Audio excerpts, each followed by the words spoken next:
इनकी भाषा के संबंध में कहा जा चुका है कि ये गीत गाँवों और इलाकों की बोलियों में गाए जाते हैं।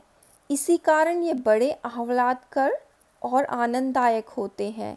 राग तो इन गीतों के आकर्षक होते ही हैं, इनकी समझी जा सकने वाली भाषा भी इनकी सफलता का कारण है। भोजपुरी में करीब 30-40 वर्षों से विदेशिया का प्रचार हुआ है। गाने वालों के अनेक समूह इन्हें गाते हुए देहात में फिरते हैं।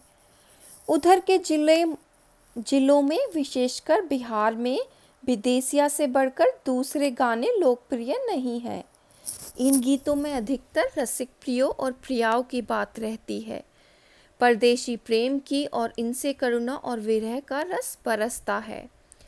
जंगल की जातियों आदि के भी दल गीत होते हैं जो अधिकतर बिरहा आदि में गाए जाते हैं। पुरुष एक और स्त्रियां दूसरी और एक दूसरे के जवाब के रूप में दल बांध कर गाते हैं और दिशाएं गुंजा देते हैं।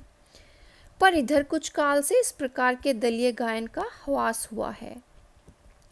एक दूसरे प्रकार के बड़े लोकप्रिय गाने आला के हैं। अधिकतर ये बुंदेलखंडी में गाए जाते हैं। आरंभ तो इसका चंदेल राजाओं के राजकवि जगनिक से माना जाता है, जिसने आला उदल की वीरता का अपने महाकाव्य में बखान किया।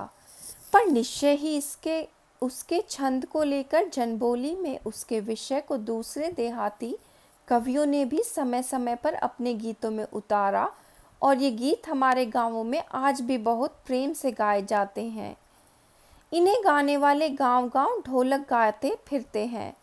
इसी की सीमा पर उन गीतों का भी स्थान है जिन्हें नट रस्सियों पर खेल करते हुए गाते हैं।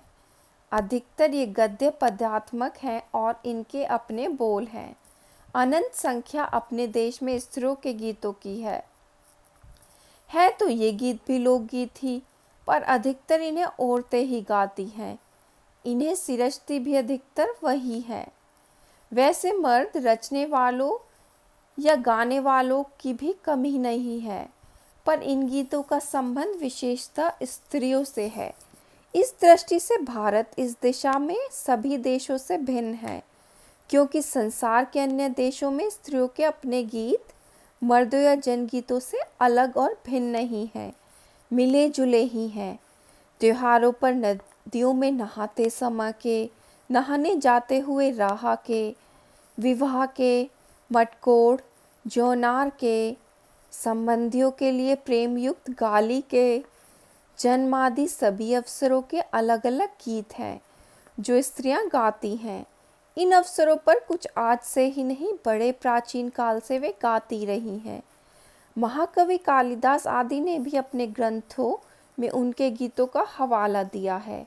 सोहर, बानी, सेहरा आदि उनके अनंत गानों में से कुछ हैं।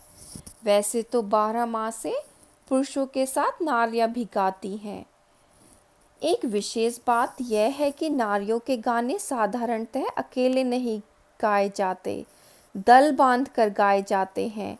अनेक कंठ एक साथ फूटते हैं।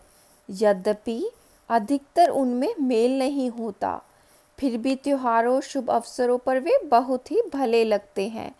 गांवों और नगरों में गायिकाएं भी होती हैं जो विवाह, जन्म आदि के अवसरों पर गाने के लिए बुला ली जाती हैं। सभी ऋतुओं में स्त्रियां उल्लसित होकर दल बांध कर गाती हैं, पर होली, बरसात की कजरी आदि तो उनकी अपनी चीज़ है जो सुनते ही बनती हैं। पूरब की बोलियों में अधिकतर मैथिल, कोकिल, विद्यापति के गीत गाए जाते हैं, पर सारे देश के कश्मीर से कन्याकुमारी, केरल तक और कठियावाड़, गुजरात, राजस्थान से उड़ीसा, आंध्र तक अपने अपने विद्यापति हैं। स्त्रियां ढोलक की मदद से गाती हैं। अधिकतर उनके गाने के साथ नाच का भी पुट होता है।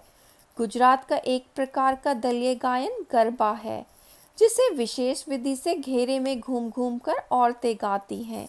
साथ ही लड़कियां भी बजाती जाती हैं जो बाजे का काम करती हैं। इसमें नाच गान साथ चलते हैं। वस्तुतः ये नाच ही है, सभी प्रांतों में यह लोकप्रिय हो चला है।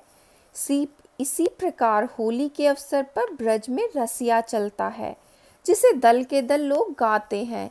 स्त्रियां विशेष तौर पर। गांव के गीतों के वास्तव में अनंत प्रकार हैं। जीवन जहाँ इठला इठला कर लहराता है, वहाँ भला आनंद के स्रोतों में कमी हो सकती है। उद्दाम जीवन के ही वहाँ के अनंत संख्यक गाने प्रतीक हैं। यह कहानी लिखी है भगवत शरण उपाध्याय जी ने।